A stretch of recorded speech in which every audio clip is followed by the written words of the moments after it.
প্রত্যেক সময় আমরা দেখেছি এবং মক্কা মদিনায় তো ধরেন যে 23-24 বছর ধরে আল্লাহ আমাদেরকে ভ্রমণ করাচ্ছেন।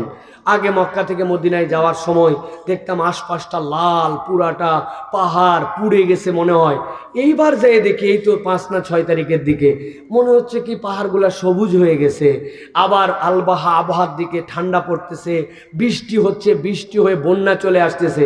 নবী করিম সাল্লাল্লাহু আলাইহি সাল্লাম থেকে হাদিস দ্বারা সাবিত আছে যে যখন যে এনভায়রনমেন্ট মরুদ দেশগুলা যখন সবুজাব হয়ে যাবে, এইগুলা কিয়ামতের দিকে তোমাদেরকে অগ্রগামী করবে, এইগুলা আলামতের একটা অংশ।